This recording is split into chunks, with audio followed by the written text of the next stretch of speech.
So నిన్న మనం చెప్పుకున్న దాంట్లో అకౌంటింగ్ స్టాండర్డ్ 19 కి కంటిన్యూషన్ అకౌంటింగ్ స్టాండర్డ్ 19 లో అకౌంటింగ్ ఫర్ లీజెస్ లో మనం మాట్లాడుకున్న దాంట్లో లాస్ట్ ఆస్పెక్ట్ ఇప్పుడు మనం మాట్లాడుకునేది అకౌంటింగ్ స్టాండర్డ్ 19 లో, that is sale and lease back transactions.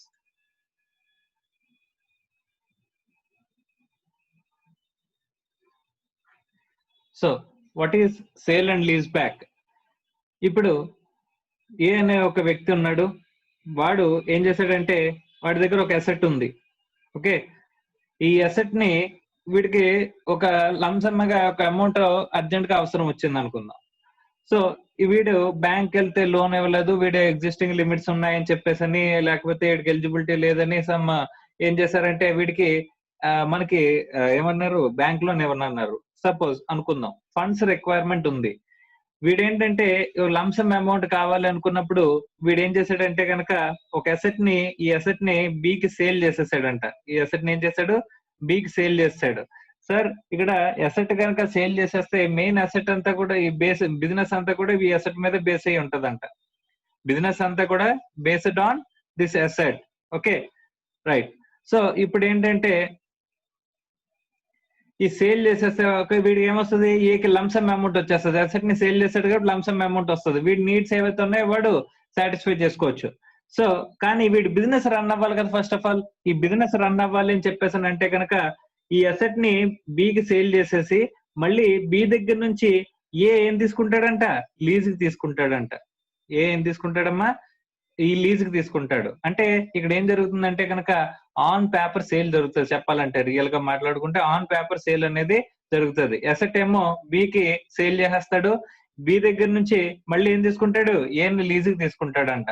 So అలాంటప్పుడు వీడు మంత్లీ అమౌంట్స్ అనేవి పే చేసుకుంటూ వెళ్తాడు by taking lump sum amount as a sale consideration. Sale consideration lump sum amount తీసుకుని ఈ లీజ్ తీసుకున్నది ఏదైతే ఉంటుందో ఇక్కడ ఇన్స్టాల్మెంట్స్ లో వీడు పేమెంట్ చేసుకుంటూ వెళ్తాడంటమ్మా. సో ఇది మనకు సంబంధించిన sale and lease back transaction. ఇలాంటి sale and lease back transaction జరిగితే గనక ఇక్కడ ఈ sale and lease back transaction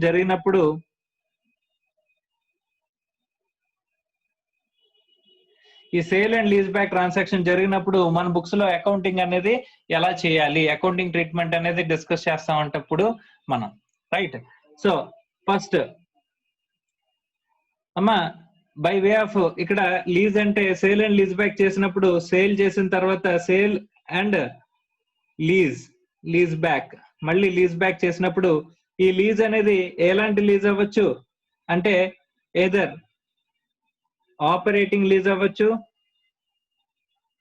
లేదా ఫైనాన్స్ లీజ్ అవ్వచ్చు. ఆపరేటింగ్ లీజ్ అవ్వచ్చు లేదా ఫైనాన్స్ లీజ్ అవ్వచ్చు. అమ్మ ఇక్కడ మనం జాగ్రత్తగా గమనిస్తే ఇది ఒక లంసమ్ అమౌంట్ అవసరమైనప్పుడు మనకి ఏం చేసుకోవడానికమ్మా ఇక్కడ మనం ఏంటంటే సేల్ చేసే అసెట్ ని మళ్ళీ లీజ్ తీసుకుని మనం రన్ చేసుకునేలా ఉండాలి. కానీ దీని వల్ల ఈ ట్రాన్సాక్షన్ వల్ల మనకి ఏం అరేజ్ అవ్వకూడదు, అసెట్ ఎవరి దగ్గర ఉంటుంది, మళ్ళీ ఏ దగ్గరకు వచ్చేస్తుంది, ఏ బిజినెస్ లోనే ఉపయోగపడుతుంది. సో కాబట్టి ఇలాంటి ట్రాన్సాక్షన్ వల్ల ఏం క్రియేట్ అవ్వకూడదు అంటున్నాడు ఇక్కడ, అన్నెసరీగా. అంటే ఈ సేల్ అనేది ఫెయిర్ మార్కెట్ వాల్యూ జరిగిందా జరగలేదా చూసుకుంటామమ్మా. అంటే ఫెయిర్ మార్కెట్ వాల్యూ జరగకపోతే, ఫెయిర్ మార్కెట్ వాల్యూ అంటే కరెంట్ మార్కెట్ ప్రైస్ కంటే ఎక్కువగా జరిగింది అనుకోమ్మా, అక్కడ మనకి ఏం క్రియేట్ అయిపోతుంది, ప్రాఫిట్ క్రియేట్ అవుతుంది. సో అలా అన్నెసరీ ప్రాఫిట్ కానీ ఆర్ లాస్ కానీ ఈ ట్రాన్సాక్షన్ వల్ల ఏమవ్వకూడదంట, క్రియేట్ అవ్వకూడదంట. So unnecessary profit or profit కానీ లాస్ కానీ క్రియేట్ అయింది అని చెప్పేసి అని అనుకుంటే కనుక ఇక్కడ అంటే ఇక్కడ అసెట్ ని సేల్ చేసినప్పుడు అన్నెసరీ ప్రాఫిట్ లాస్, అసెట్ ని సేల్ చేసి మళ్ళీ లీజ్ బ్యాక్ చేసుకునేటప్పుడు మళ్ళీ అసెట్ అనేది మన దగ్గరికి వచ్చేస్తున్నప్పుడు అన్నెసరీగా ప్రాఫిట్ ఆర్ లాస్ అనేది రికార్డ్ అవ్వకూడదు అనేది ఇక్కడ మెయిన్ ఉద్దేశం అమ్మ. Okay right. అంటే లేని ప్రాఫిట్ చూపించుకోవాలనుకున్నప్పుడు మనం ఎక్కువగా సేల్ చేసేసినట్టు చూపించేసుకుని అక్కడ ప్రాఫిట్ బుక్ చేసుకుని, అంటే ఇక్కడ ఉన్న మార్కెట్ వాల్యూ కంటే ఎక్కువ సేల్ చేసేస్తాం. ఇప్పుడు 10 లక్షల మార్కెట్ వాల్యూ ఉంటే కనుక నేను ఏం చేస్తానంటే 50 లక్షలు సేల్ చేసినట్టు చూపించేసుకుంటాను. సో దట్ ఏమంత వస్తుంది, 40 లక్షలు అడిషనల్ అమౌంట్ బుక్ చేస్తానమ్మా. మళ్ళీ అసెట్ ని లీజ్ బ్యాక్ తీసుకుంటాను, మళ్ళీ అసెట్ నా దగ్గరికి వచ్చేస్తుంది. సో జనరల్ గా ఇది చూసుకుంటే ఇది ఫైనాన్స్ లీజ్ అనుకుందాం అమ్మా. ఫైనాన్స్ లీజ్ అనుకుంటే ఇంకా చూస్తే కనుక మనకి ఏమవుతుందంటే అసెట్ సేల్ కనిపిస్తుంది, మళ్ళీ మన దగ్గరికి అసెట్ వచ్చేస్తుంది, దీని మీద డిప్రిసియేషన్ కూడా మళ్ళీ ఎవరు క్లెయిమ్ చేస్తారు, మనమే క్లెయిమ్ చేసుకుంటా ఉంటాం. అంటే ఈ అసెట్ పొసెషన్ కానీ ఏమన్నా మారిందా? అంటే పొసెషన్ మన దగ్గర ఉంటది, ఇక్కడ ఫైనాన్స్ లీజ్ తీసుకుంటే కనుక సబ్స్టాన్షియల్ రిస్క్స్ అండ్ రివార్డ్స్ అన్ని మన దగ్గర ఉంటాయి. మళ్ళీ అసెట్ వెళ్ళి మళ్ళీ అసెట్ కింద వచ్చేస్తుంది మన బుక్స్ లోకి. ఫైనాన్స్ లీజ్ లో అసెట్ బయటికి పోయి మళ్ళీ అసెట్ కింద రికార్డ్ చేస్తాం. ఫైనాన్స్ లీజ్ లో అకౌంటింగ్ ట్రీట్మెంట్ ఎలా చేస్తాం అనుకున్నాం, అసెట్ నే రికార్డ్ చేస్తాం అని చెప్పేసి అనుకున్నాం కదా. సో మళ్ళీ అసెట్ నే మనం బుక్స్ లోకి రికార్డ్ చేసుకుంటాము, అసెట్ కింద రికార్డ్ మనకు వచ్చేస్తుంది. కాబట్టి ఇక్కడ ఏమంటున్నాడంటే అసెట్ వెళ్ళి మళ్ళీ అసెట్ రూపంలో వెనక్కి వచ్చేసినందువల్ల మళ్ళీ దీని మీద ఏం క్రియేట్ అవుతుంది, ఒక ప్రాఫిట్ అంటూ క్రియేట్ అయితే కనుక అలాంటి ప్రాఫిట్ ని మన బుక్స్ లో ఏం చేయమంటున్నాడు, రికగ్నైజ్ చెయ్యొద్దు అని చెప్పేసి చెప్తున్నాడు అంట. అలాగా ఇమీడియట్ గా బుక్స్ లో ప్రాఫిట్ గానీ లాస్ గానీ రికగ్నైజ్ చెయ్యొద్దు అని చెప్పేసి చెప్తున్నాడు. రైట్, ఇక్కడ ఒకసారి చూద్దాం. ఫైనాన్స్ లీజ్ తీసుకున్నాను అంటున్నాను అంటే ఇప్పుడు బుక్స్ లో లెస్సార్ లెస్సీ ఉంటారు కదమ్మా. సో నేను లెస్సారు లెస్సీ, ఓకే, ఈ లెస్సార్ ఎవడు అని చెప్పేసానంటే buyer of the asset. Lessee ఎవరంటే సెల్లర్. ఓకే, సో వీడేం చేశాడంటే అసెట్ ని సేల్ చేశాడు. సేల్ ట్రాన్సాక్షన్ లో వీడు బయ్యరు, వీడు సెల్లరు. లీజ్ ట్రాన్సాక్షన్ లో వీడు లెస్సారు లెస్సీ. ఓకే, సో వీడేం చేశాడంటే లెస్సీ, ఇక్కడ సెల్లర్ ఎవడైతే ఉన్నాడో వీడు క్యారింగ్ అమౌంట్, వీడి బుక్స్ లో క్యారింగ్ అమౌంట్ ఎంత ఉందంట, 10 లక్షల క్యారింగ్ అమౌంట్ ఉన్న అసెట్ ఉందంటమ్మా. ఓకే, సో 10 లక్షల క్యారింగ్ అమౌంట్ ఉన్న అసెట్ ని వీడు సేల్ చేసి ఎంతకు సేల్ చేశాడంట, 50 lakhs కి సేల్ చేశాడంట. 50 lakhs కి బీకి సేల్ చేశాడంట, ఇక్కడ బయ్యర్ కి సేల్ చేశాడంట. వీడేం చేశాడు, ఇక్కడ లీజ్ కి ఇచ్చాడంట అసెట్ ని లీజ్ కి ఇస్తే ఇక్కడ అన్నసరిగా మనం ఏం క్రియేట్ చేస్తున్నట్టమ్మా, ప్రాఫిట్ క్రియేట్ చేసుకుంటున్నట్టు. ఒకవేళ అసెట్ ని ఇక్కడ మళ్ళీ ఏం చేస్తాడు, లెస్సీ బుక్స్ లో రికార్డ్ చేయాలి. లెస్సీ ఏం చేస్తాడు, లీజ్ కి తీసుకున్న ట్రాన్సాక్షన్ తో 50 lakhs కనుక రికార్డ్ చేసుకున్నట్లయితే ఇక్కడ అదే అసెట్ 10 lakhs ది ఈ చిన్న ట్రాన్సాక్షన్ రన్ చేయడం ద్వారా ఇక్కడికి ఎంతకు వచ్చేసింది, లెస్సీ ఈడ్ బుక్స్ లోకి ఎంతకు వచ్చింది, 50 lakhs అసెట్ వచ్చిందమ్మా. ఇక్కడ ప్రాఫిట్ పెరుగుతుంది.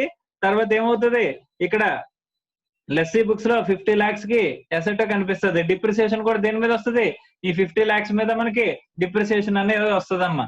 సో ఇక్కడ ఏమవుతుందంటే కనుక ఇక్కడ సేల్ ట్రాన్సాక్షన్ లో మనకి ఎక్కువగా ప్రాఫిట్ కనుక, ఈ ప్రాఫిట్ అనేది రియల్ ప్రాఫిట్, అసెట్ అమ్మి మళ్ళీ మన దగ్గరికి అసెట్ వచ్చినప్పుడు ఇక్కడ ప్రాఫిట్ అనేది is not real profit, it is a generated profit.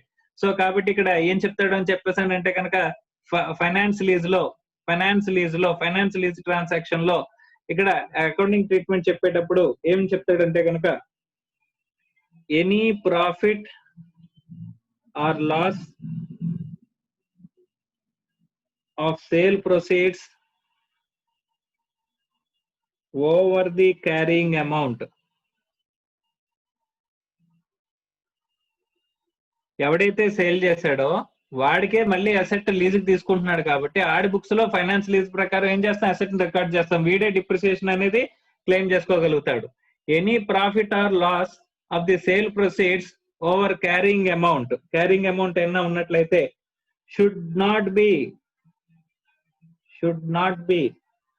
immediately recognized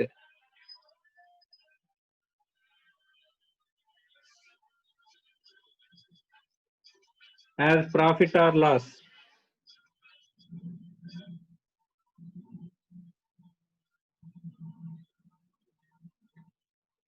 in the financial statement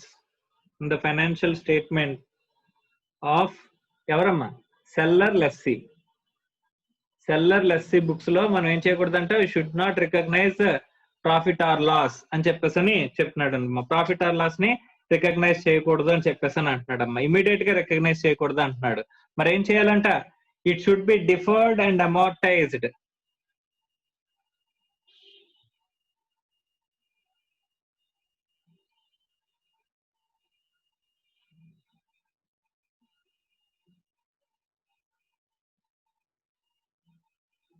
over lease term, okay, over lease term in proportion to depreciation. మనం depreciation ఇక్కడ lessee books లో ఎంతైతే depreciation record చేసుకుంటూ వెళ్తామో ఆ depreciation proportion లోని profit ని కూడా మనం ఏం చేయాలంటే ఆ P&L కి చార్జ్ చేయాలి. అంతేగాని ఇమీడియట్ గా ప్రాఫిట్ అనేది ఎక్కువ ఆఫర్ చేయనివ్వడు, అలాగే ఇమీడియట్ గా లాస్ అనేది ఎక్కువ మనల్ని ఇక్కడ క్లెయిమ్ చేసుకునేవాడు. ఇక్కడ 10 lakhs అసెట్ ని మనం సేల్ చేసి మళ్ళీ మన బుక్స్ లోకి ఇక్కడ ఏం చేస్తాం, 1 lakh సేల్ చేసినట్టు చూపించాము, 1 lakh మీద మనం ఏం చేస్తాం, లాస్ క్లెయిమ్ చేద్దాం అని చెప్పేసి అనుకుంటే కనుక ఆ లాస్ క్లెయిమ్ చేయనిస్తాడమ్మా? క్లెయిమ్ చేయనివ్వడు. ఇమీడియట్ గా మనం క్లెయిమ్ చేసుకోవచ్చా? క్లెయిమ్ చేసుకోవడానికి లేదు. Over a period of time depreciation proportion లోనే మనం తీసుకువెళ్ళాలి అని చెప్పేసి చెప్తున్నాడమ్మా. Okay right. ఇది ఫైనాన్స్ లీజ్ అయితే కనుక మన బుక్స్ లోనే అసెట్ అనేది రికార్డ్ అవుతుంది కాబట్టి. సార్ అదే ఆపరేటింగ్ లీజ్ అనుకుంటే కనుక ఆపరేటింగ్ లీజ్ అయితే మన బుక్స్ లోకి అసెట్ రాదు కదా సార్ అంటే అక్కడ కూడా ఏం చెప్తున్నాడో ఒకసారి చూద్దామమ్మా. ఇఫ్ ద లీజ్ బ్యాక్, ఏదైతే లీజ్ బ్యాక్ తీసుకుంటున్నాడో అది ఆపరేటింగ్ లీజ్ అయితే కనుక, if lease back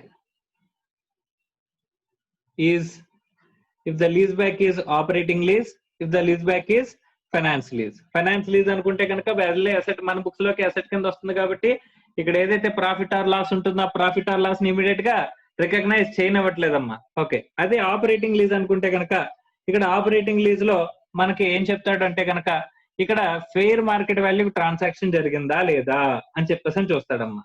okay, so fair market value అంటే జనరల్ గా బయట ఉన్న మార్కెట్ వాల్యూ. సో మార్కెట్ వాల్యూకి ఈ సేల్ ట్రాన్సాక్షన్ జరిగితే కనుక ఆ ప్రాఫిట్ ఆర్ లాస్ ఏదైతే వస్తుందో ఆ సేల్ ప్రైస్ అనేది మార్కెట్ వాల్యూకి తగినట్టుగా ఉంది అని చెప్పేసి అనుకుంటే కనుక అప్పుడు ప్రాబ్లం ఏం లేదమ్మా. అప్పుడు ప్రాఫిట్ ని ఇమీడియట్ గా రికగ్నైజ్ చేయొచ్చు, ప్రాఫిట్ గానీ లాస్ గానీ ఏదొచ్చినా సరే.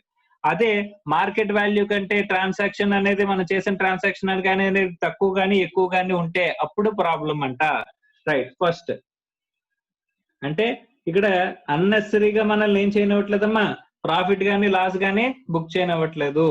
సో ఆపరేటింగ్ లీజ్ కనుక జరిగినట్లయితే if the lease back is operating lease and sale price equals to fair value. First case ఏంటంటమ్మా, సేల్ ప్రైస్ అనేది ఫెయిర్ వాల్యూకి ఈక్వల్ గా ఉంటే అంటున్నాడు. Second case if the sale price below the fair value అని చెప్పేసి చెప్తున్నాడు. And third case sale price greater than the fair value. ఈ మూడు కేసెస్ గురించి మనకి డిస్కస్ చేస్తున్నాడమ్మా.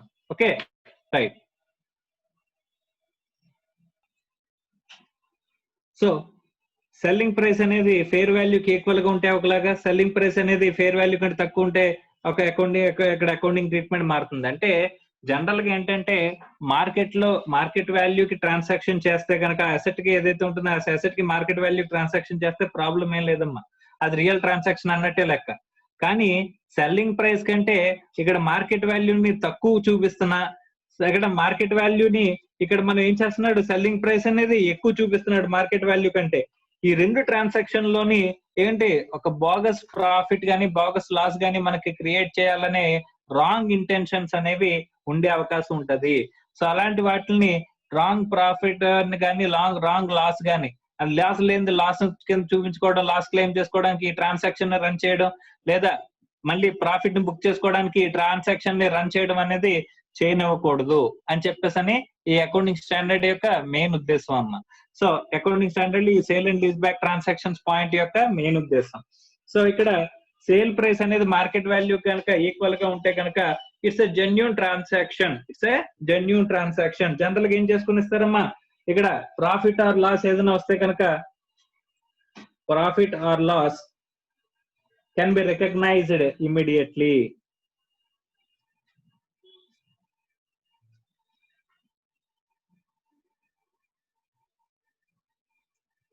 సో ఇమీడియట్ గా మనం ఏం చేయొచ్చంట, రికగ్నైజ్ చేసుకోవచ్చు అని చెప్పేసి చెప్తున్నారమ్మా. Okay right. తర్వాత if the sale price is below the fair value, fair value కంటే సేల్ ప్రైస్ అనేది తక్కువ ఉంటే అమ్మ ఇందులో సిచ్యువేషన్స్ ఉండొచ్చు. అమ్మ సేల్ ప్రాఫిట్ వచ్చిందా లాస్ వస్తుందా చూడాలంటే సేల్ ప్రైస్ ని దేంతో కంపేర్ చేయాలమ్మా, క్యారింగ్ అమౌంట్ తో కంపేర్ చేయాలమ్మా. ఓకే, సో క్యారింగ్ అమౌంట్ తో కనుక మనం కంపేర్ చేస్తే సార్ మార్కెట్ వాల్యూ ఉండడం ఉంది, కానీ సెల్లింగ్ ప్రైస్ అనేది క్యారింగ్ అమౌంట్ కంటే ఎక్కువ ఉంది. అంటే selling price is greater than the carrying amount. అంటే మనకి ఎంత వస్తుంది, ప్రాఫిట్ వస్తుంది. ఏమొస్తుందమ్మా, ప్రాఫిట్ వస్తుందమ్మా. ఓకే, సో ఇక్కడ ఏమైంది, మనం మార్కెట్ వాల్యూ కంటే ఇక్కడ సెల్లింగ్ ప్రైస్ అనేది తక్కువ చూపించాం, తక్కువ అమ్మాం.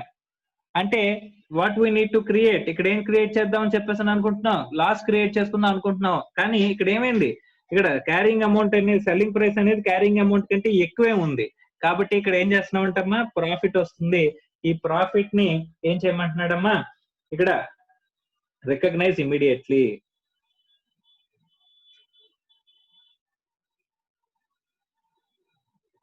సో రికగ్నైజ్ ఇమీడియట్లీ, ఇమీడియట్ గా రికగ్నైజ్ చేయమంటున్నాడు అన్నమాట. Okay right. నెక్స్ట్, ఒకవేళ లాస్ వస్తే కనుక, లాస్ అంటే ఏంటి సార్, ఇక్కడ ఫెయిర్ వాల్యూ మార్కెట్ వాల్యూ ఒకటి ఉంది, ఇక్కడ సెల్లింగ్ ప్రైస్ అనేది నువ్వు తక్కువ చూపిస్తున్నావు, సెల్లింగ్ ప్రైస్ అనేది నువ్వు తక్కువకి ఎంటర్ అయ్యావు, కానీ నీకు వచ్చింది లాస్ అరైజ్ అయిందంట. లాస్ ఎలా అరైజ్ అయింది sir, loss that is carrying amount is more than the sale value, recognise the loss immediately provided loss is not compensated by future lease payments అంటున్నాడమ్మా. ఇక్కడ మనం ఎన్ని అరేంజ్మెంట్స్ లోకి వచ్చామా, ఇక్కడ ఏం చూస్తున్నాడంటే లాస్ వచ్చింది. ఈ లాస్ ని మనం, లాస్ అంటే ఏంటమ్మా, లాస్ ఎలా వస్తుంది, so selling price is less than the carrying amount, carrying amount కంటే సెల్లింగ్ ప్రైస్ అనేది తక్కువ ఉందంట. ఇక్కడ మనం చూడాల్సింది ఏంటి అని చెప్పేసానంటే, ఇక్కడ ఫ్యూచర్ లో లీజ్ పేమెంట్స్ లో మనకి, ఇప్పుడు నేను నీకు లాస్ కమ్ముతాను, అసెట్ ఏం చేస్తాను, నీకు తక్కువ కమ్ముతాను, నేనేం చేస్తాను, ఈ లాస్ ని నేను బుక్ చేసుకుంటాను ఇమీడియట్ గాని, నీకేం చేస్తాను, ఫ్యూచర్ లో ఈ లీజ్ పేమెంట్స్ ఏవైతే ఉంటాయో ఆ లీజ్ పేమెంట్స్ నేను ఏం చేస్తాను, టు దట్ ఎక్స్టెంట్ ఎక్కువకి ఇస్తాను, లీజ్ ఎక్కువ పే చేస్తాను అని చెప్పి మనం ఎంటర్ అవుతున్నాం అంట. అంటే లీజ్ పే, ఇక్కడ లాస్ ఏదైతే వస్తుందో ఆ లాస్ ని మనం ఎక్కడ కాంపెన్సేట్ చేస్తున్నాం, ఫ్యూచర్ లీజ్ పేమెంట్స్ లో మనం అడ్జస్ట్ చేసేస్తున్నాము. అంటే ఇక్కడ నేను నీకు తక్కువకి అమ్ముతాను, తర్వాత నేను ఏం చేస్తాను, నీకు లీజ్ రెంట్ పే చేసేటప్పుడు తక్కువకి లీజ్ పే చేస్తాను. అంటే ఇక్కడ నాకు లాస్ క్లెయిమ్ చేసుకుంటాను, అక్కడ లాస్ ని తక్కువ లీజ్ పేమెంట్ అనేది తక్కువ చేయడం ద్వారా, తక్కువ లీజ్ రెంట్ బుక్ చేయడం ద్వారా, తక్కువ లీజ్ రెంట్ నేను చేయడం ద్వారా నేను ఏం చేస్తాను, ఫ్యూచర్ లో కాంపెన్సేట్ చేసేస్తాను ఈ లాస్ ని అని చెప్పేసి చెప్తున్నాడమ్మా. అలాంటి అరేంజ్మెంట్ ఏమన్నా ఉన్నట్లయితే, అప్పుడు కాకుండా అలాంటి అరేంజ్మెంట్ ఏమీ లేకపోతే కనుక అప్పుడు ఏం చేయమంటున్నాడమ్మా, ఇమీడియట్ గా రికగ్నైజ్ చేయమంటున్నాడమ్మా.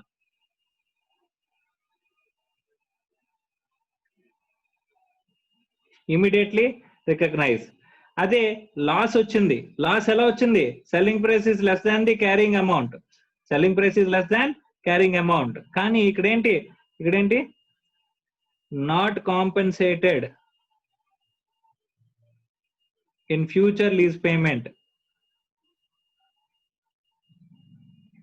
సో అలా కాకుండా ఇక్కడ ఏంటంటే, ఇక్కడ మనం ఈ లాస్ క్యారింగ్ అమౌంట్ కంటే సెల్లింగ్ ప్రైస్ అనేది తక్కువ ఉండడం వల్ల లాస్ వచ్చిందంట. ఈ లాస్ ని ఏం చేయాలంటే మనం డిఫర్ అండ్ అమార్టైజ్ అని చెప్తున్నాడమ్మా. Defer and అమార్టైజ్.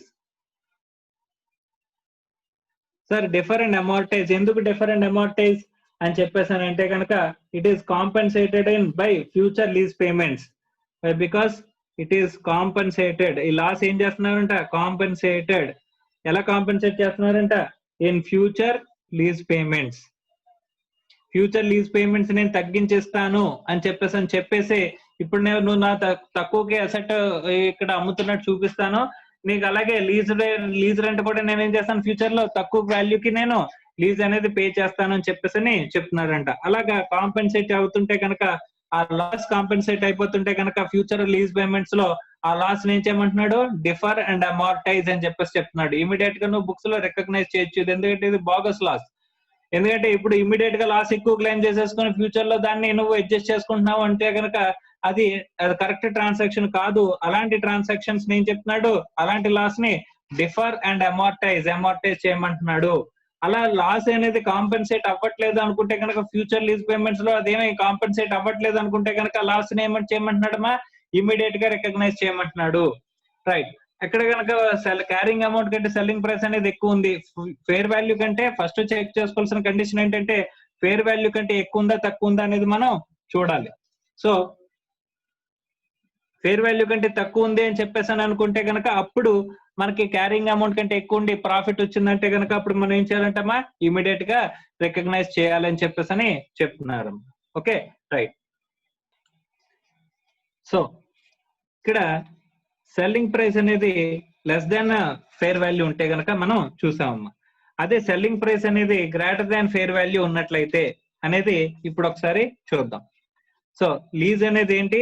ఆపరేటింగ్ లీజ్ అంట.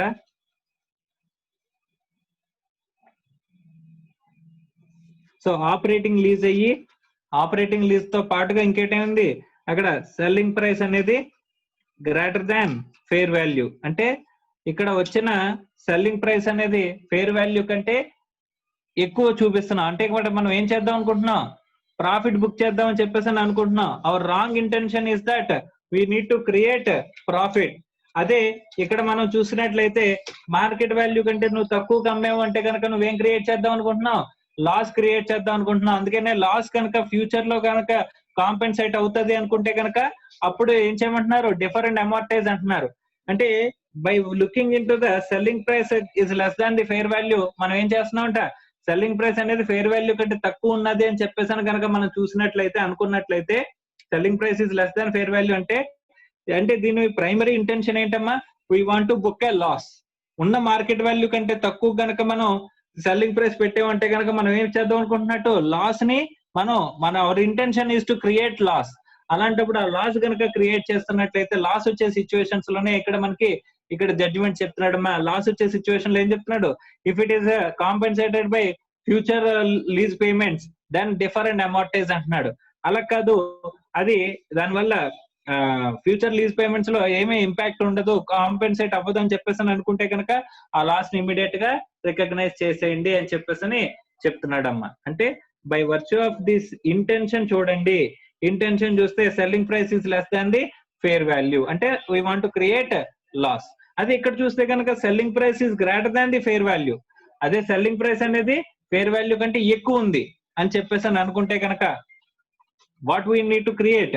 ఇప్పుడు ఉన్న మార్కెట్ వాల్యూ ఎంత? 10 లక్షలు. 10 లక్షలు ఉన్న అసెట్ ని నేను 50 లక్షలకు అమ్ముతున్నాను అంటే కనుక ఏం చేద్దాం అనుకుంటున్నాను?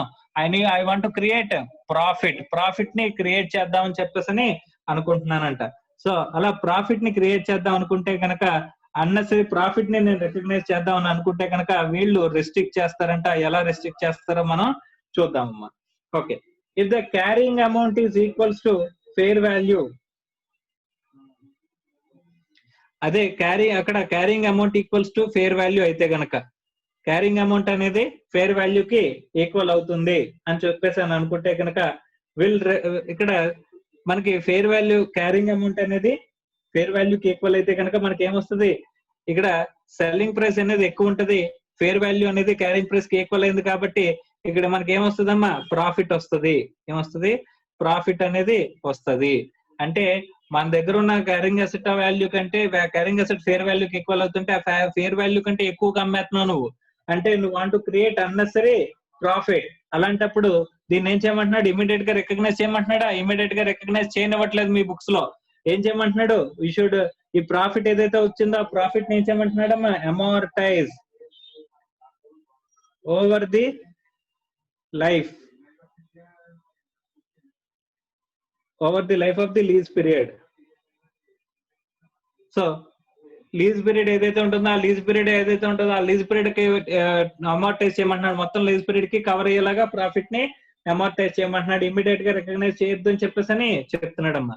అండ్ అదే నెక్స్ట్ సిచ్యువేషన్ లో carrying amount is less than the fair value. Carrying amount అనేది less than the fair value ఉంటే కనుక అప్పుడు కూడా మనకి ఏమవుతుంది అంటమ్మా? సెల్లింగ్ ప్రైస్ అనేది క్యారింగ్ అమౌంట్ కంటే ఎక్కువే ఉంటది కాబట్టి ఇక్కడ ఫేర్ వాల్యూ ఎక్కువ ఉంది, ఫేర్ వాల్యూ కంటే క్యారింగ్ అమౌంట్ అనేది తక్కువ ఉంది. సో తక్కువ ఉంటే కనుక ఫేర్ వాల్యూ ఇక్కడ క్యారింగ్ అమౌంట్ తో కంపేర్ చేస్తే కనుక selling price is greater than fair value and fair value is carrying amount is less than the fair value అనుకుంటే కనుక ఇక్కడ మనకి ఏం క్రియేట్ అవుతుంది? ఇక్కడ కూడా ప్రాఫిట్ క్రియేట్ అవుతుంది. ఏం క్రియేట్ అవుతుంది?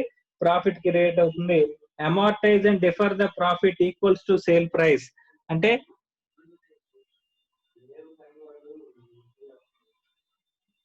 ఇందులో ప్రాఫిట్ అంటే ఎలా ఉంటుందని చెప్పేసానంటే ఇక్కడ ఒక ఎగ్జాంపుల్ తీసుకుని చూస్తే కనుక మనకి క్లారిటీగా అర్థమవుతుంది. చెప్తాను చూడండి. ఒక ఎగ్జాంపుల్,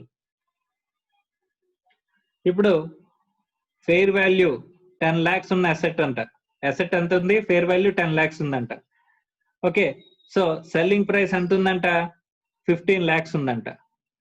సెల్లింగ్ ప్రైస్ అనేది ఎంత ఉంది? 15 lakhs. So selling price is greater than the fair value ఉన్నదంట. ఇప్పుడు అందులో ఫస్ట్ సిచ్యువేషన్ ఎక్కడ క్రియేట్ అవుతుందంటే కనుక fair value equals to carrying amount. Carrying amount అంటే 10 lakhs, ఇక్కడ 10 lakhs. క్యారింగ్ అమౌంట్ 10 lakhs ఉంటే కనుక సెల్లింగ్ ప్రైస్ అనేది ఎంత వస్తుందమ్మా? సెల్లింగ్ ప్రైస్ 15 lakhs ఉంది కాబట్టి సెల్లింగ్ ప్రైస్ కి క్యారింగ్ అమౌంట్ కి ఉన్న డిఫరెన్స్ ఏమవుతుంది? మనకి ప్రాఫిట్ అవుతుంది. ఆ ప్రాఫిట్ ఏదైతే వచ్చిన ప్రాఫిట్ ని ఏం చేయమంటున్నాడు? Amortise over the life of the lease period అని చెప్పేసి అని అన్నాడు. ఓకే, సెకండ్ సిచ్యువేషన్ వచ్చేసరికి ఇక్కడ carrying amount is less than the fair value. Carrying amount అనేది క్యారింగ్ అమౌంట్ అంటే ఇక్కడ ఎంత తీసుకుంటున్నాం? ఇక్కడ క్యారింగ్ అమౌంట్ అంటే 10 lakhs తీసుకున్నాం అమ్మా. క్యారింగ్ అమౌంట్ అంటే ఇక్కడ 8 lakhs తీసుకున్నాం. Carrying amount is less than the fair value. So fair value కంటే ఫేర్ వాల్యూ ఎంత? 10 lakhs తీసుకున్నాం. 10 lakhs కంటే 8 lakhs అనేది తక్కువ ఉందంట. సో అప్పుడు ఏం చేయాలి సార్ అని చెప్పేసి అంటే గనక ఇక్కడ నీకు నిజంగా సేల్ ప్రైస్ అనేది నువ్వు సెల్లింగ్ ప్రైస్ అనేది 15 lakhs తీసుకున్నావు. అలా కాకుండా నువ్వు మార్కెట్ ప్రైస్ కి అమ్మితే కనుక, మార్కెట్ ప్రైస్ కి అమ్మడం అంటే నువ్వు ఫేర్ వాల్యూకి ట్రాన్సాక్షన్ చేయాలి, మార్కెట్ వాల్యూకి ట్రాన్సాక్షన్ చేయాలి. మార్కెట్ వాల్యూకి ట్రాన్సాక్షన్ చేస్తే ఎంతకు చేయాలి? 10 lakhs చేయాలమ్మా. సో ఈ 10 lakhs కి చేస్తే కనుక ఈ 10 lakhs ఏదైతే ఉంటుందో 10 lakhs కి 8 lakhs కి డిఫరెన్స్ ఏమవుతుంది నీకు? 10 lakhs కి నువ్వు కనుక అమ్మినట్లయితే 8 lakhs నీకు క్యారింగ్ అమౌంట్ ఉంది కాబట్టి మార్కెట్ వాల్యూ 10 lakhs ఉంది కాబట్టి 2 lakhs జెన్యూన్ ప్రాఫిట్ అమ్మా. ఇదేంటిది? Genuine profit. అంటే మార్కెట్ లో 10 లక్షలు ఉన్న వస్తువుని నీ బుక్స్ లో 8 lakhs ఉంది, నువ్వు 15 లక్షలకి అమ్మావు. అదే వస్తువుని 10 లక్షలు ఉన్న అసెట్ నేను 15 లక్షలకి అమ్మావు. కానీ దాని నీ బుక్స్ లో ఎంత ఉంది? 8 లక్షలు ఉంది. ఈ 8 లక్షలు ఉన్న అసెట్ ని నిజంగా మార్కెట్ లో కరెక్ట్ ప్రైస్ కనుక అమ్మితే కనుక ఎంత వస్తుంది? 10 lakhs వస్తుంది. అంటే ఇక 2 lakhs ఏంటమ్మా? Genuine profit.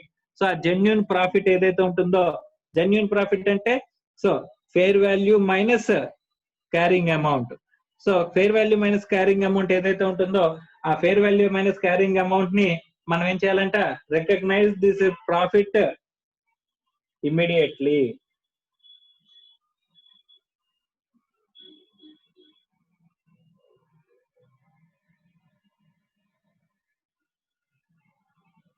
Recognise immediately. Sir మరి ఈ బోగస్ ప్రాఫిట్ ఎంత? నువ్వు ఫేర్ వాల్యూ మార్కెట్ లో ట్రాన్సాక్షన్ ఎంత ఉంది? 10 lakhs ఉంది. దాన్ని నువ్వు ఎంతకు అమ్మావు? 15 lakhs కి అమ్మావు. సో కాబట్టి ఇదే ట్రాన్సాక్షన్ లో selling price minus fair value ఉంటే గనక ఇక్కడ ప్రాఫిట్ వస్తుంది. ఇక్కడ టోటల్ ప్రాఫిట్ ఎంత అని చెప్పేసి అంటే 15 lakhs sale value, carrying amount 8 lakhs. అంటే ఇక్కడ ఎంత డిఫరెన్స్? 7 lakhs. సో ఇక్కడ 15 lakhs ఉంటే 8 lakhs మనకి ఇది ఉంటే ప్రాఫిట్ ఎంత వస్తుందంట? 7 lakhs. కానీ ఇందులో జెన్యూన్ ప్రాఫిట్ ఎంత అని చెప్పేసి అంటే కనుక 2 lakhs జెన్యూన్ ప్రాఫిట్ అమ్మా. జెన్యూన్ ప్రాఫిట్ ఎలా వచ్చింది? ఇది carrying amount fair value minus carrying amount. Sir ఇక్కడ అన్జెన్యూన్ ప్రాఫిట్ అంటే ఎంతమ్మా? ఇక్కడ మార్కెట్ వాల్యూ ఎంత ఉంది? 10 lakhs. So selling price minus fair value అంటే 15 lakhs మైనస్ 10 lakhs ఏదైతే ఉంటుందో అది 5 lakhs అనేది ఏమవుతుందంటమ్మా? ఇది అన్జెన్యూన్ ప్రాఫిట్. సో అన్జెన్యూన్ ప్రాఫిట్ ని మనం రికగ్నైజ్ చేయనిస్తామా? రికగ్నైజ్ చేయనివ్వం. ఇలాంటి ప్రాఫిట్ ని ఏం చేయాలంటామా? Amortise over the period of lease. So over the lease period కి మనం ఏం చేయాలంట? అమార్టైజ్ చేయాలని చెప్పేసి చెప్తున్నారమ్మా. Okay, right. So next last case, carrying amount is more than the fair value. So carrying amount అనేది ఎక్కువ ఉందంట, which will result in loss equals to,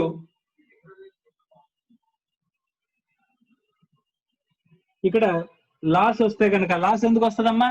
fair value కంటే క్యారింగ్ అమౌంట్ అనేది ఎక్కువ ఉంది. అంటే ఫేర్ వాల్యూకి క్యారింగ్ అమౌంట్ కి ఉన్న డిఫరెన్స్. ఇప్పుడు ఇక్కడ ఇదే మాట్లాడుకుంటే కనుక ఫేర్ వాల్యూ 10 lakhs ఉంది, సెల్లింగ్ ప్రైస్ 15 lakhs ఉంది. ఇక్కడ ఈ కేసులో మనం మాట్లాడుకుంటే కనుక ఇక్కడ క్యారింగ్ అమౌంట్ అనేది 12 lakhs ఉంది అనుకోమ్మా. క్యారింగ్ అమౌంట్ ఎంత ఉంది? 12 lakhs. అది మార్కెట్ లో వాల్యూ ఎంత ఉంది? 10 lakhs.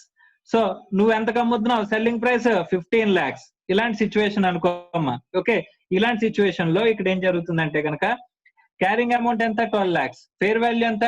10 lakhs. నిజంగా నీకు లాస్ ఉందా లేదా అంటే 12 లక్షలు నీ బుక్స్ లో అసెట్ ఉంది, కానీ మార్కెట్ వాల్యూ ఎంత ఉంది? దానికి 10 lakhs ఉంది. కాబట్టి 2 lakhs ఏంటి? లాస్. సో ఫేర్ వాల్యూకి carrying asset minus fair value, carrying amount minus fair value ఏమొస్తుందమ్మా? లాస్. ఈ 10 lakhs నీకు మార్కెట్ లో వస్తువు ఉంది, అది 12 lakhs నీ బుక్స్ లో ఉంది అనుకుంటే ఇదేంటి 2 lakhs జెన్యూన్ లాస్ అమ్మా. 2 lakhs ఏంటి? Genuine loss. ఈ జెన్యూన్ లాస్ ఏదైతే ఉందో లాస్ ని ఇమీడియట్ గా రికగ్నైజ్ చేయమంటున్నాడమ్మా. రికగ్నైజ్ ఇమీడియట్లీ రికగ్నైజ్ చేయాలంట. Okay right. ఇక్కడ మనం అన్నెసరీగా ప్రాఫిట్ చూపిస్తాం. ప్రాఫిట్ ఏంటమ్మా? ఇప్పుడు యాక్చువల్ గా ప్రాఫిట్ అంటే అని చూపిస్తాం. Selling price 15 lakhs, carrying amount selling price ఏమో 15 lakhs, క్యారింగ్ అమౌంట్ ఏమో 12 lakhs. డిఫరెన్స్ ఎంత? 3 lakhs. ఈ 3 lakhs ఏదైతే ఉంటుందో ఇది యాక్చువల్ గా నీకు ఏమవుతుందంట? ప్రాఫిట్ కింద కనిపిస్తుంది. సో ఇక్కడ క్యారింగ్ అమౌంట్ ఎంత? 3 lakhs. ఇక్కడ లాస్ ఎంతమ్మా? ఇక్కడ ప్రాఫిట్ ఎంత? 3 lakhs కింద కనిపిస్తుంది. కానీ ఇక్కడ ఏదైతే ప్రాఫిట్ ఉందో ఇక్కడ ఫేర్ వాల్యూకి క్యారింగ్ అమౌంట్ కి డిఫరెన్స్ లాస్ కింద బుక్ చేసాం. అంటే ఇక్కడ ఏం చేసినట్టు ఈ లాస్ ని మనం క్యారింగ్ అమౌంట్ లో తగ్గించేస్తే మనకి 10 lakhs ఉన్నట్టు. Selling price minus fair value, ఇక్కడ ఫేర్ వాల్యూ అయితే 10 lakhs. ఈ 10 lakhs కి ఈ సెల్లింగ్ ప్రైస్ కి అన్నెసరీగా మనం ఏం చేస్తున్నాం? 5 lakhs ప్రాఫిట్ అనేది చూపిస్తున్నాం అమ్మా. నెట్ మనం చూపిస్తుంది 3 lakhs ప్రాఫిట్ అవ్వచ్చు, కానీ 2 lakhs లాస్ రికార్డ్ చేయకపోవడం వల్ల మన ప్రాఫిట్ ఎంత అవుతుంది? 5 lakhs అవుతుందమ్మా. సో ప్రాఫిట్ అనేది ఈ 5 lakhs ఏదైతే ప్రాఫిట్ మనం బుక్ చేస్తున్నామో, profit that is selling price minus fair value ఏదైతే ఉందో, ఈ ప్రాఫిట్ ని మనం ఏం చేయాలంట? ఈ ప్రాఫిట్ ని అమార్టైజ్ చేయాలి. అన్నెసరీగా ప్రాఫిట్ ని మనం రికగ్నైజ్ చేయించకూడదు. అంటే ఇక్కడ క్లియర్ ఇంటెన్షన్ ఏంటి? సెల్లింగ్ ప్రైస్ ని ఫెయిర్ వాల్యూ కంటే ఎక్కువ అమ్ముతున్నాం అంటేనే అక్కడ నీ ఇంటెన్షన్ ఏంటి? Your intention is very clear, you want to book profit. అలాంటి ప్రాఫిట్ ని ఏం చేయనట్లేదు? అమార్టైజ్ చేయనిస్తున్నాడు. అలాంటి ప్రాఫిట్ ని ఇక్కడ మనం చూస్తే కనుక ప్రాఫిట్ ని అమార్టైజ్ చేయించడం, ఇక్కడ కూడా ప్రాఫిట్ ని అమార్టైజ్, ఇక్కడ కూడా ప్రాఫిట్ ని అమార్టైజ్ చేయించడము మనం చేస్తున్నామమ్మా. ఓకే, ఇమీడియట్ గా మనం బుక్స్ లో రికార్డ్ చేయనివ్వట్లేదు. So this is with respect to sale and lease back transaction. So sale and lease back transaction అమ్మా ఇది. రైట్. సో ఇప్పుడు ఒకసారి ఒక ఇల్లస్ట్రేషన్ అనేది చేద్దాం. ఇల్లస్ట్రేషన్ చేసిన తర్వాత will come to good conclusion with respect to the sale and lease back transaction. Okay right.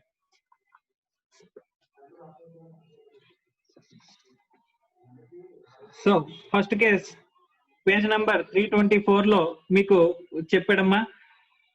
ఏంటంటే కనుక accounting treatment for sale and lease back if the lease back is a finance lease అని చెప్పేసి అనుకుంటే కనుక, so X limited sells machinery WDV of which 40 lakhs. So WDV ఎంత ఉందంట? WDV 40 lakhs.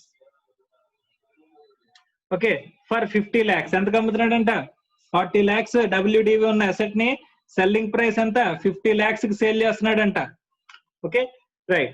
Next to Y Limited. The same machinery was leased back to X Limited by Y Limited for 10 years, resulting in a finance lease. Finance lease అవుతుంది అని చెప్పేసి చెప్తున్నాడు. What should be the treatment of profit in the books of the seller lessee?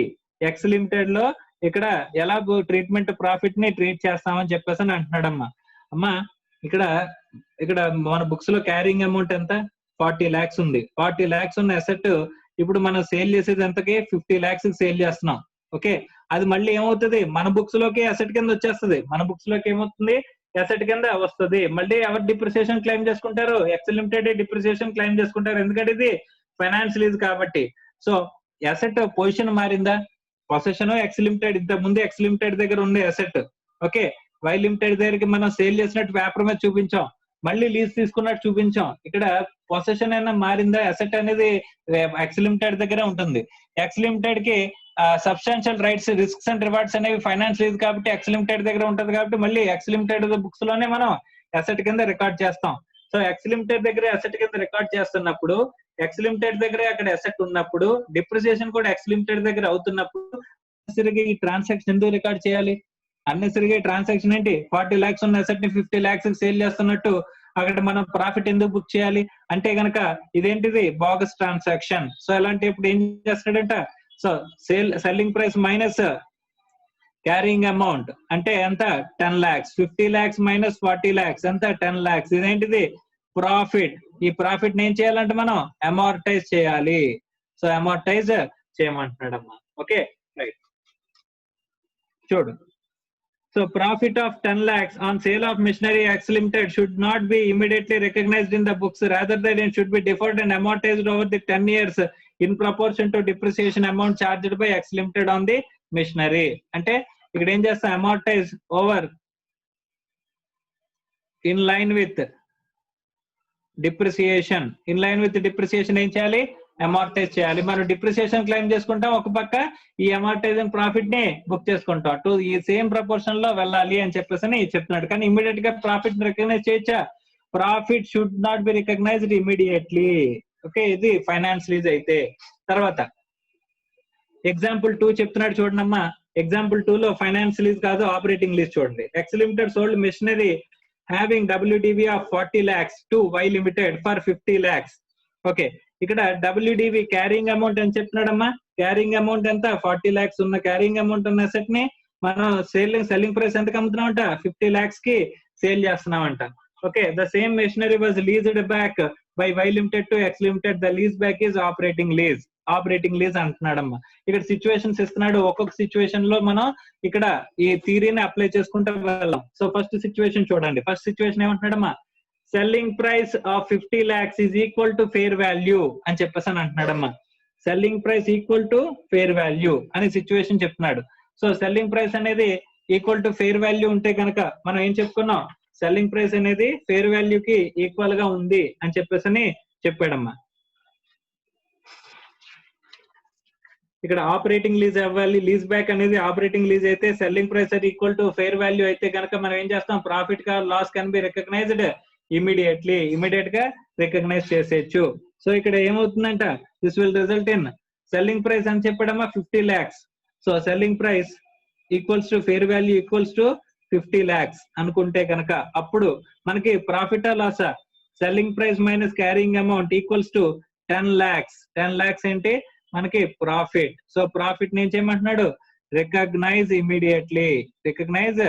Immediately immediate గా మనల్ని recognise చేసేయండి అని చెప్పేసి చెప్తున్నాడు అమ్మా. Okay right. సో ఫస్ట్ ఇక్కడ ఆన్సర్ చూడమ్మా. X limited should immediately recognise the profit of 10 lakhs in its books. So first point మనకి క్లారిటీ వచ్చిందమ్మా. సెకండ్ కేసు చూడండి, ఫేర్ వాల్యూ ఈజ్ 60 lakhs అంట. Fair value is 60 lakhs. Situation లో second లో మనకి ఇచ్చింది fair value equals to 60 lakhs. ఇది ఏ సిచ్యువేషన్ లోకి వస్తుంది చూడండి. Selling price is less than the fair value. Selling price అనేది ఎంత ఉంది, ఫేర్ వాల్యూ కంటే తక్కువ ఉందంట. Selling price is less than the fair value అంటే మనం ఏం బుక్ చేద్దాం అనుకుంటున్నాం, మన ఇంటెన్షన్ ఏంటి, లాస్ బుక్ చేద్దాం అని చెప్పేసి అని అనుకుంటున్నాం. ఇప్పుడు మనం చెక్ చేయాల్సింది ఏంటంటే కనుక ఇక్కడ ఫేర్ వాల్యూ ఇక్కడ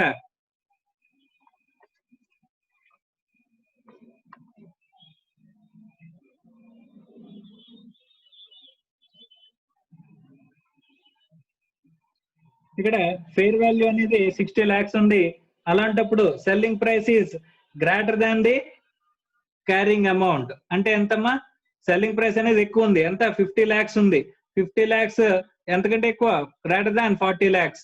సో కాబట్టి ఇక్కడ ఏం చెప్తున్నాడమ్మా, మనకి selling price minus carrying amount అంటే ఎంత, 10 lakhs ప్రాఫిట్. ఈ ప్రాఫిట్ ని ఏం చేయమంటున్నాడు, ఇక్కడ మన ఇంటెన్షన్ ఏంటి, ఫేర్ వాల్యూ కంటే తక్కువ ట్రాన్సాక్షన్ చేస్తున్నాం అంటే మన intention is to create loss, కానీ అక్కడ వచ్చింది మనకేంటి ప్రాఫిట్. సో ఎలాంటి ప్రాఫిట్ నేను చేయాలి, ఇమీడియట్లీ రికగ్నైజ్. ఎలాంటి ప్రాఫిట్ నేను చేయొచ్చు, ఇమీడియట్ గా రికగ్నైజ్ చేయొచ్చు. అవర్ ఇంటెన్షన్ అనేది ఇక్కడ main important.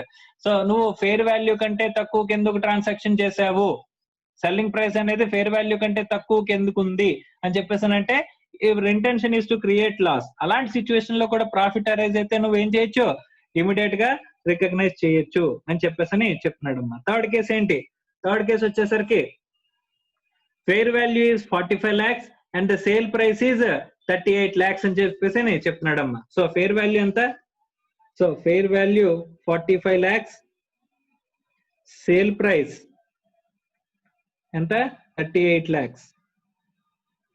Okay right. Carrying amount ఎంత 40 lakhs ఉంది. క్యారింగ్ అమౌంట్ ఎంత ఉంది 40 lakhs ఉంది. అంటే ఇక్కడ ఏ సిచ్యువేషన్ కి యాప్ట్ అవుతుందమ్మా, ఫేర్ వాల్యూ అనేది సేల్ ప్రైస్ కంటే ఇక్కడ ఎక్కువ ఉంది. Selling price is less than the fair value. మళ్ళీ ఇదే situation, selling price is less than the fair value. Fair value ఎంత ఉంది? 45 lakhs ఉంది. సెల్లింగ్ ప్రైస్ ఎంత? 38 lakhs ఉంది. అంటే ఈ సిచ్యువేషన్ లో నెక్స్ట్ మనకు వచ్చే పాయింట్ ఏంటంటే కనుక యాక్చువల్ గా ప్రాఫిట్ వచ్చిందా లాస్ వచ్చిందా? Selling price minus carrying amount అంటే 38 lakhs మైనస్ 40 lakhs అంటే ఎంత? 2 lakhs. 2 lakhs ఏంటి? లాస్. ఏంటి? Result in loss. ఈ లాస్ ఫ్యూచర్ మనకేమంటారు, ఫ్యూచర్ లీజ్ పేమెంట్స్ లో కాంపెన్సేట్ అవుతుంది అనుకుంటున్నారా అని చెప్పేసి అని అనుకుంటే కనుక ఇక్కడ ఫ్యూచర్ లీజ్ పేమెంట్స్ లో గనక మనకి కాంపెన్సేట్ అవ్వదు అని చెప్పేసి అని అనుకుంటే కనుక if the loss is not compensated in future lease payment, future lease payment లో మనకి ఏమవట్లేదంట, కాంపెన్సేట్ అవ్వకపోతే కనుక should be recognised immediately.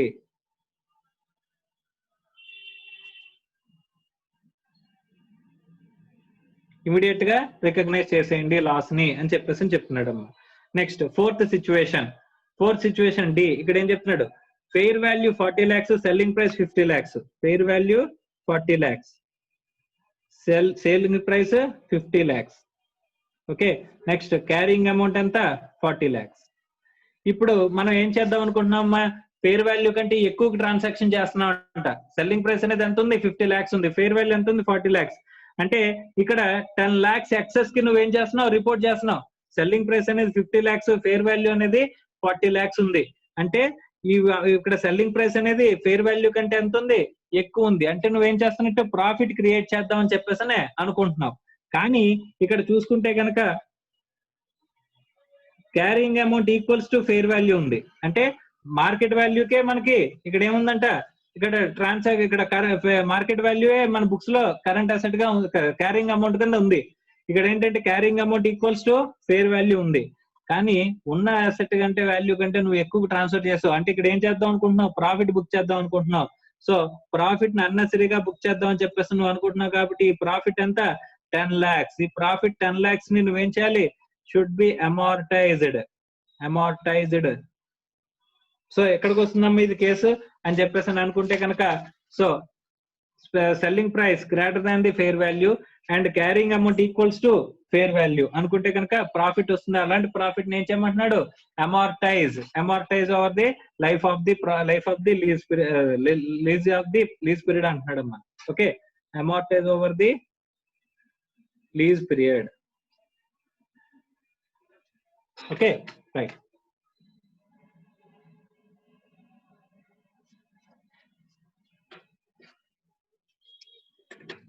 Next question చూడండి అమ్మా. ఫిఫ్త్ క్వశ్చన్ ఏమని చెప్తున్నాడు? ఫెయిర్ వాల్యూ 46 lakhs, తర్వాత selling price 50 lakhs. Selling price ఎంత? 50 lakhs. క్యారింగ్ అమౌంట్ ఎంత? 40 lakhs. ఇది ఏ సిచ్యువేషన్ అంటే ఇక్కడ సెల్లింగ్ ప్రైస్ అనేది ఫెయిర్ వాల్యూ కంటే ఏముంది? ఎక్కువ ఉంది. అంటే ఈ సిచ్యువేషన్ లోకి వస్తుంది. Selling price is greater than the fair value. కానీ నెక్స్ట్ సిచ్యువేషన్ ఏం చూడాలి? క్యారింగ్ అమౌంట్ అనేది ఫెయిర్ వాల్యూ కంటే ఎక్కువ ఉందా తక్కువ ఉందా చూడండి. Carrying amount is less than the fair value. Carrying amount అనేది ఫెయిర్ వాల్యూ కంటే ఎంత ఉంది? తక్కువ ఉంది అని చెప్పేసి అనుకుంటే కనుక ఇక్కడ నార్మల్ గా చూసుకుంటే కనుక మనకి ప్రాఫిట్ ఎంతమ్మా? 50 lakhs కి 40 lakhs కి డిఫరెన్స్ ఎంత? 10 lakhs ప్రాఫిట్ అమ్మా. కానీ ఇక్కడ యాక్చువల్ ప్రాఫిట్ ఎంత అని చెప్పేసి అంటే మార్కెట్ ప్రైస్ 40 lakhs మన బుక్స్ లో ఉన్న అసెట్ ని 46 lakhs మార్కెట్ ప్రైస్ ఉంది. కాబట్టి ఇక్కడ ఏం చేయొచ్చు అంట? సో ఫెయిర్ వాల్యూ మైనస్ అంటే క్యారింగ్ అమౌంట్ ఎంత? 6 lakhs. ఈ 6 lakhs ప్రాఫిట్ ని జెన్యూన్ ప్రాఫిట్, ఇది ఏంటిది? Genuine profit. So genuine profit ని ఏం చేయొచ్చు? ఇమీడియట్ గా రికగ్నైజ్ చేయొచ్చు. కానీ ఇక్కడ సెల్లింగ్ ప్రైస్ అనేది మైనస్ ఫెయిర్ వాల్యూ, అంటే 4 lakhs. సో 4 lakhs ఏదైతే ఉంటుందో నార్మల్ గా టోటల్ ప్రాఫిట్ చూస్తే కనుక selling price minus carrying amount 10 lakhs అమ్మా. ఆ 10 lakhs లోని రియల్ ప్రాఫిట్ ఎంత? మార్కెట్ లో ఎంత ఉంది రేటు? 46 మైనస్ 40 అంటే 6 lakhs. 6 lakhs జెన్యూన్ ప్రాఫిట్ కాబట్టి రికగ్నైజ్ చేయమంటున్నాడు. ఈ 4 lakhs అన్జెన్యూన్ కాబట్టి ఏం చేయమంటున్నాడు? అమార్టైజ్ చేయండి. అమార్టైజ్ ఓవర్ ది లీజ్ పీరియడ్ కి అమార్టైజ్ చేయండి అని చెప్పేసి మనకి చెప్తున్నాడు అమ్మా. ఓకే, నెక్స్ట్ లాస్ట్ సిచ్యువేషన్ ఇక్కడ ఏం చెప్తున్నాడు అంటే కనుక fair value is 35 lakhs, selling price is 39 lakhs అని చెప్పేసి చెప్తున్నాడు అమ్మా. ఫెయిర్ వాల్యూ ఎంత ఉంది 35 lakhs, సెల్లింగ్ ప్రైస్ ఎంత ఉంది 39 lakhs చెప్తున్నాడు. క్యారింగ్ అమౌంట్ ఎంత ఉంది 40 lakhs. మరి సెల్లింగ్ ప్రైస్ అనేది ఫెయిర్ వాల్యూ కంటే ఎక్కువ ఉంది. Selling price is greater than the fair value. Okay right, ఈ situation. Next carrying amount is greater than the fair value. Carrying amount ఎలా ఉంది greater than the fair value అంటే last situation అమ్మా. ఇక్కడ ఏం చేయాలి సార్ అని చెప్పేసి అంటే కనుక నీకు నిజంగా లాస్ వచ్చిందా ప్రాఫిట్ వచ్చిందా? యాక్చువల్ గా నీకు 1 lakh లాస్ వచ్చిందమ్మా. సో సెల్లింగ్ ప్రైస్ కి క్యారింగ్ అమౌంట్ కి డిఫరెన్స్ ఎంత 1 lakh లాస్ వచ్చింది. ఓకే, సో ఇక్కడ ఏం చేయమంటున్నాడు అని చెప్పేసి అంటే ఇక్కడ కనుక మనం గమనిస్తే క్యారింగ్ అమౌంట్ కి ఫెయిర్ వాల్యూ కి ఉన్న డిఫరెన్స్ నిజంగా నీకు మార్కెట్ లో వాల్యూ ఎంత ఉంది ఇక్కడ 40 lakhs ఉంది. క్యారింగ్ అమౌంట్ మార్కెట్ లో రేట్ ఎంత ఉంది 35 లక్షలు ఉంది. జెన్యూన్ లాస్ ఎంత? లాస్ జెన్యూన్ అంటే ఇక్కడ 40 - 35 అంటే 5 lakhs. ఈ 5 lakhs లాస్ జెన్యూన్ లాస్ అంటే దీన్ని ఏం చేయాలంట ఇమీడియట్ గా రికగ్నైజ్ చేయాలి. Immediately recognise. ఓకే రైట్, కానీ ఇక్కడ నువ్వేం చేసావు సెల్లింగ్ ప్రైస్ అనేది ఎంత చూపిస్తున్నావు 39 చూపిస్తున్నావు. సో యాక్చువల్ గా మార్కెట్ రేట్ అంతా 35 లక్షలు ఉంటే కనుక నువ్వు 39 లక్షలు అన్నట్టు ఎక్కువ చూపిస్తున్నావు సెల్లింగ్ ప్రైస్. దీనివల్ల నీకేమవుతుంది selling price minus selling price minus fair value అంటే 4 lakhs ఎంత చూపిస్తున్నావు నువ్వు ప్రాఫిట్ అనేది చూపిస్తున్నావు. ఇక్కడ ప్రాఫిట్ అనేది నువ్వు చూపిస్తున్నావు. ఈ ప్రాఫిట్ ఏం చేయాలంట అమార్టైజ్ చేయాలి అని చెప్పేసి అని చెప్తున్నాడమ్మా. Amortise or defer over lease period కి మనం ఏం చేయాలంటే అమార్టైజ్ చేయాలని చెప్పేసి అని చెప్తున్నాడు. అంటే నెట్ మన చేత ఎంత బుక్ చేస్తున్నారమ్మా 5 lakhs loss 4 lakhs profit. Net చూసుకుంటే 1 lakh. నిజంగా మీరు చూసుకుంటే సెల్లింగ్ ప్రైస్ కి క్యారింగ్ అమౌంట్ కి డిఫరెన్స్ ఎంత 1 lakh. ఆ 1 lakh లాస్ మీ దగ్గర బుక్ చేయించడం కోసం ఏం చెప్తున్నాడు లాస్ ఏమో 5 లక్షలు బుక్ చేయండి, ప్రాఫిట్ ఏమో 4 lakhs బుక్ చేయండి. కానీ ఇక్కడ 5 lakhs లాస్ ని ఇమీడియట్ గా రికగ్నైజ్ చేయండి, 4 lakhs లాస్ ని అమార్టైజ్ చేయండి అని చెప్పేసి నేను చెప్తున్నాడు. ఎందుకని చెప్పేసి అంటే మార్కెట్ వాల్యూ 35 లక్షలు ఉంటే కనుక నువ్వు 39 లక్షలు చేసి ట్రాన్సాక్షన్ చూపించావు కాబట్టి అన్నెసరిగా 4 lakhs నువ్వు ప్రాఫిట్ రికగ్నైజ్ చేస్తున్నావు. లాస్ ని కాంపన్సేట్ చేస్తున్నట్టు చూపిస్తున్నావు కాబట్టి ఆ లాస్ 5 lakhs ని ఇమీడియట్ గా రికగ్నైజ్ చేసి true and fair financial statements present చేసేలాగా మనకి చేస్తున్నారమ్మా. అర్థమైందా?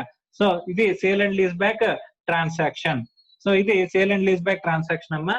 సో నెక్స్ట్ ఇంకొక పాయింట్ మనం మాట్లాడుకుని ఇక్కడ ఈ sale and lease back transaction అయిపోయింది. ఇక్కడ లీజెస్ అకౌంటింగ్ ఫర్ లీజెస్ ని మనం కంక్లూడ్ చేసేద్దాం అమ్మా. సో అకౌంటింగ్ ఫర్ లీజెస్ లో ఇంకా డిస్క్లోజర్ పార్ట్ అన్నారు. డిస్క్లోజర్ పార్ట్ ఇక్కడ మీకు ఏవైతే చెప్పారో ఆస్పెక్ట్స్ ఇక్కడ అన్ని ఉన్నాయమ్మా. డిస్క్లోజర్స్ అనేవి మీరు ఒకసారి చదువుకోవచ్చు. సో ఒక ఇల్లస్ట్రేషన్ అనుకున్న అకౌంటింగ్ ట్రీట్మెంట్ సింపుల్ గా ఒకసారి జస్ట్ ఓవర్ వ్యూ చూసేద్దాం. ఇల్లస్ట్రేషన్ 1 లో చెప్తున్నాడమ్మా. AD Softex Limited has taken the asset on lease from the ACX Impex. The following information is given below. Lease term anta 4 years. Fair value of at the inception of the lease anta undi 16 lakhs undi. Lease rent anta 5 lakhs per annum at the end of the year. Guaranteed residual value 1 lakh చెప్పాడు. Guaranteed residual value అంటే ఎవరైతే lease తీసుకుంటున్నాడో వాడు నేను చెప్తున్నట్టు నేను last లో lease amount ఇంత pay చేస్తాను, లీజ్ అమౌంట్ అసెట్ ని ఎంత కొనుక్కుంటాను లాస్ట్ లోని అని చెప్పేసి అని మనకి చెప్తున్నట్టు అమ్మా. 4 years తర్వాత నేను లీజ్ ఎంత అమౌంట్ ఎంత కొనుక్కుంటాను 1 lakh కొనుక్కుంటాను అని చెప్పేసి అని చెప్తున్నట్టు. ఓకే రైట్, ఇక్కడ ఏమడిగాడు చూద్దాం. ఎక్స్పెక్టెడ్ రెసిడ్యువల్ వాల్యూ అంటే వాడు ఎక్స్పెక్టెడ్ రెసిడ్యువల్ వాల్యూ అంతా 3 lakhs. అంటే ఇక్కడ 1 lakh గ్యారంటీడ్ అనుకుంటే కనుక ACS ఇంపెక్స్ ఏదైతే ఇక్కడ ACS Impex AD Softex Limited lease కి తీసుకుంటుంది, వీడేమవుతాడు లెస్సర్ అంటే ACS ఇంపెక్స్ అవుతుంది. ఇక్కడ ACS ఇంపెక్స్ ఏం చేస్తుందమ్మా ఇక్కడ ఏం చెప్తుంది నాకు 3 lakhs రెసిడ్యువల్ వాల్యూ వచ్చే అవకాశం ఉందని చెప్పేసి అని వీళ్ళు అనుకుంటున్నారు. ఎవరి పాయింట్ ఆఫ్ వ్యూలో లెస్సార్ పాయింట్ ఆఫ్ వ్యూలో. సో వీళ్ళేమో ADS Softex ఏమో లెస్సీ, సో వీళ్ళేమో లెస్సార్. Okay so